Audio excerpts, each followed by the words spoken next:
ಬೇಡ ನೋಡು, ಗುರಾಯಿಸ್ಬೇಡ. ಬೇಡ, ನನಗೆ ಸಿಕ್ಕಾಪಟ್ಟೆ ಭಯ ಆಗ್ತಾ ಇದೆ. ಅಲ್ಲೇ ಇರೋ, ಹತ್ರ ಮಾತ್ರ ಬರ್ಬೇಡ, ಒಂದ್ ಹೆಜ್ಜೆನೂ ಇಡಂಗಿಲ್ಲ. ಬೇಡ, ಹೇಳ್ತಾ ಇದ್ದೀನಿ, ಅಲ್ಲೇ ಇರೋ, ಅಳ್ಳಾಡ್ಬೇಡ ಪ್ಲೀಸ್. ನನಗೇನು ಮಾಡಬೇಡ ಪ್ಲೀಸ್. ನನಗೂ ಕರೆಕ್ಟೇ ಬರುತ್ತೆ, ಬೇಡ ನೋಡು. ಏಯ್, ನಿನಗೇನ್ ತಲೆ ಕೆಟ್ಟಿದ್ಯಾ? ಯಾಕೆ ಹುಚ್ಚುಚ್ಚು ನಂಗೆ ಆಡ್ತಿದ್ಯಾ? ಅದಾ, ನೀನಿವತ್ತು ಅದೇನೋ ಆಕ್ಷನ್ ಕ್ವೀನ್ ಮಾಲಾಶ್ರೀ ಅವ್ರ ರೇಂಜಿಗೆ ಯಾರಿಗೋ ಹೊಡೆದೆ ಅಂತ ಮನೆಯವರೆಲ್ಲ ಹೊಗಳಿ ಅಟ್ಟಕ್ಕೆ ಏರಿಸ್ತಾ ಇದ್ರಲ್ಲ, ಮನೇಲಿ ನನ್ನನ್ ಕಥಕಲಿ ಆಡ್ಸೋದ್ ಸಾಲದು ಅಂತ ಈಗ ಹೊರಗಡೆನೂ ಆಕ್ಷನ್ ಶುರು ಮಾಡಿದ್ಯಾ? ಅದೆಲ್ಲ ಏನೂ ಇಲ್ಲ ಬಿಡು. ಯಾರಾದ್ರೂ ತಪ್ಪು ಮಾಡಿದ್ರೆ ನಾನ್ ನೋಡಿ ಸಹಿಸ್ಕೊಂಡಿರೋ ಮಗಳೇ ಅಲ್ಲ. ಕೋಪ ಬಂತು, ಹೊಡೆದೆ. ಓಹೋ, ಅಂದ್ರೆ ನೀನು ಸೈಲೆಂಟ್ ಆಗಿದ್ರೆ ಸುಹಾಸಿನಿ, ವೈಲೆಂಟ್ ಆದ್ರೆ ವೈಜಯಂತಿ ಮಾಲಾ ಅಂತ ಹೇಳ್ತಿದ್ಯಾ? ಅದೆಲ್ಲ ಏನೂ ಇಲ್ಲಪ್ಪ. ನಾನು ಸಾಮಾನ್ಯ ಲಕ್ಷ್ಮಿ ಫ್ರಮ್ ಲಕ್ಷ್ಮೀಪುರ. ಹಾಗಾದ್ರೆ ನಾನು ನೀನು ಕೋಪ ಬರ್ತೀನಪ್ಪ, ನಂಗೂ ಹೊಡೆದು ಬಿಡ್ತೀಯಾ? ನಿನಗೇನು ಹೊಡೆಯೋ ಅವಶ್ಯಕತೆ ಇಲ್ಲ ಬಿಡು. ನಾನು ಸುಮ್ಮನೆ ಗುರಾಯಿಸಿದ್ರೆ ಸಾಕು, ಯಾವ್ದಾದ್ರೂ ಮೂಲೆಗೆ ಹೋಗಿ ಸೇರ್ಕೋತೀನಿ. ಹಲೋ, ಈ ಓವರ್ ಬಿಲ್ಡಪ್ ಎಲ್ಲ ಬೇಡ ಮರಿ. ನಾನೇನಾದ್ರೂ ತಿರುಗಿ ನಿಂತ್ರೆ ಬುಗ್ರಿ ತರ ಸರ ಸರ ಸರ ಸರ ಅಂತ ತಿರುಗ್ತಾನೇ ಇರ್ಬೇಕು, ಹಂಗು ಹೊಡಿತೀನಿ. ನಾಗರಹಾವಿಗೆ ನಾಲ್ಗೆಲ್ ವಿಷ ಇದ್ರೆ ಈ ಯಾದಿಗೆ ಮೈಯಲ್ಲೆಲ್ಲ ರೋಷ ಇದೆ.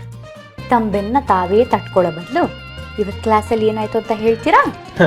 ಕ್ಲಾಸಾ?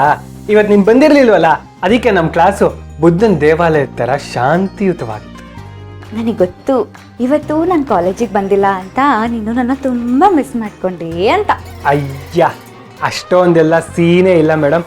ನೀನ್ ಹಿಂಗೆ ಡೈಲಿ ಕಾಲೇಜಿಗೆ ಬರದೆ ಹೋದ್ರೆ ನಾನು ಫುಲ್ ಹ್ಯಾಪಿ ಆಗಿರ್ತೀನಿ. ಹಾ, ನೀನು ಹ್ಯಾಪಿಯಾಗಿ ಯಾಕಿರ್ತೀಯ ಅಂತ ನನಗೆ ಚೆನ್ನಾಗಿ ಗೊತ್ತು. ಯಾಕಂದ್ರೆ ನಿನಗೆ ಕಾಂಪಿಟೇಟರ್ಸ್ ಯಾರು ಇರಲ್ವಲ್ಲ, ಅದಕ್ಕೆ. ಅಂದ್ರೆ ಏನ್ ನಿನ್ ಮಾತಿನ ಅರ್ಥ? ನಾನು ಓದಕ್ ಬರ್ದೇ ಇರೋ ದಡ್ಡ ಅಂತನಾ? ಸುಮ್ಮನೆ ಈ ಥರ ಎಲ್ಲ ನೀನೇ ಹೇಳ್ಕೊಂಡು ಯಾಕೆ ನೀನು ಮರ್ಯಾದೆ ತಕ್ಕೋತೀಯಾ? ಕ್ಲಾಸಲ್ಲಿ ಏನಾಯ್ತು ಅಂತ ಹೇಳು. ಅದನ್ನ ಮೇಲೆ ಹೇಳ್ತೀನಿ. ಫಸ್ಟ್ ನೀನು ಕಾಲೇಜಿಗೆ ಯಾಕೆ ಬಂದಿಲ್ಲ ಅದನ್ನ ಹೇಳು. ಅದು ಅಲ್ಲದೆ ತಾತನ ಹತ್ರ ನಿನ್ನ ಫ್ರೆಂಡ್ ಯಾರಿಗೋ ಹುಷಾರಿಲ್ಲ ಅಂತ ಸುಳ್ಳು ಬೇರೆ ಹೇಳಿದ್ಯಾ.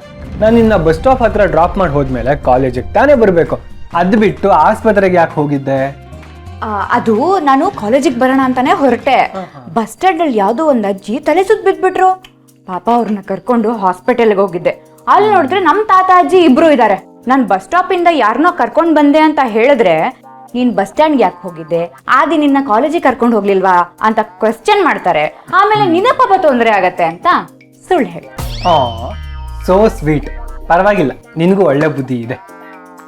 ನೆಕ್ಸ್ಟ್ ಟೈಮ್ ಏನಾದರೂ ಈ ಥರ ಆದರೆ ನನಗೆ ಹೇಳು, ನಾನು ನಿನ್ನ ಜೊತೆ ಇರ್ತೀನಿ.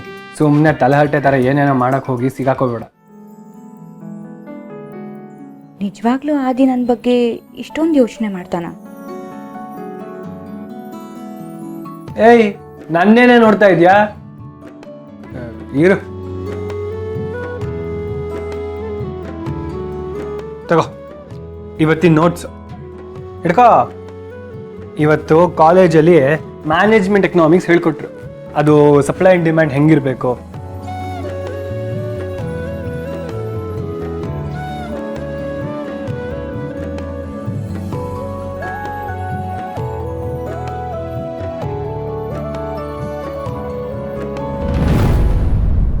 ಭಗವಂತ, ನನ್ನ ಮಗಳಿಗೆ ಯಾಕೆ ಈ ತರ ಕಷ್ಟ ಕೊಡ್ತಾ ಇದೀಯ? ಅವಳು ಸಂತೋಷವಾಗಿರೋದು ನಿನಗಿಷ್ಟ ಇಲ್ವಾ?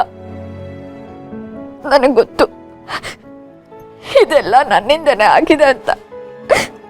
ನಾನ್ ಸರಿ ಇದ್ದಿದ್ರೆ ಅವಳಿಗೆ ಈ ಪರಿಸ್ಥಿತಿ ಬರ್ತಾ ಇರ್ಲಿಲ್ಲ. ಆದ್ರೆ ಏನ್ ಮಾಡೋದು, ತಪ್ಪಾಗೋಗಿದೆ, ಕಾಲ ಮೀರಿದೆ. ನನ್ನ ಕೈಲಿ ಆಗಿರೋ ತಪ್ಪನ್ನ ಸರಿ ಮಾಡ್ಕೊಳಕ್ಕೂ ಆಗ್ತಿಲ್ಲ. ಬೇಕಾದ್ರೆ ನನಗ್ ಶಿಕ್ಷೆ ಕೊಡು, ಆದ್ರೆ ನನ್ನ ಮಗಳಿಗೇನು ಮಾಡ್ಬೇಡಪ್ಪ. ದಯವಿಟ್ಟು ಅವಳನ್ನ ದುಷ್ಟನಿಂದ ಕಾಪಾಡಪ್ಪ, ಕಾಪಾಡು.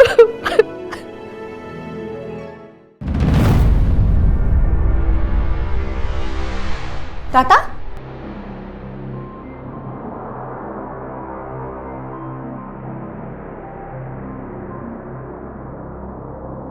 ಚೆಕಪ್ ಮುಗಿಸ್ಕೊಂಡು ಬಂದಿದ್ದೀರಾ? ಡಾಕ್ಟರು ಮನೇಲೇ ಇರಬೇಕು ಅಂತನೂ ಹೇಳಿದ್ದಾರೆ. ಮತ್ತೆಲ್ಲಿಗೆ ಹೋಗ್ತಿದ್ದೀರಾ? ನನ್ನ ವಿಷಯ ಬಿಡು, ನೀನು ಯಾಕೆ ಆಸ್ಪತ್ರೆಗೆ ಬಂದಿದ್ದೆ ಅದನ್ನು ಮೊದಲೇ.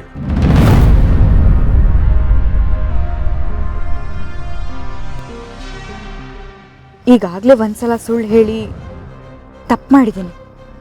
ಮತ್ತೆ ಸುಳ್ಳು ಹೇಳಿ ಅವ್ರು ನನ್ನ ಮೇಲೆ ಇಟ್ಟಿರೋ ನಂಬಿಕೆಗೆ ಮೋಸ ಮಾಡೋದು ಬೇಡ. ಏನು ಯೋಚನೆ ಮಾಡ್ತಾ ಇದ್ದೆ?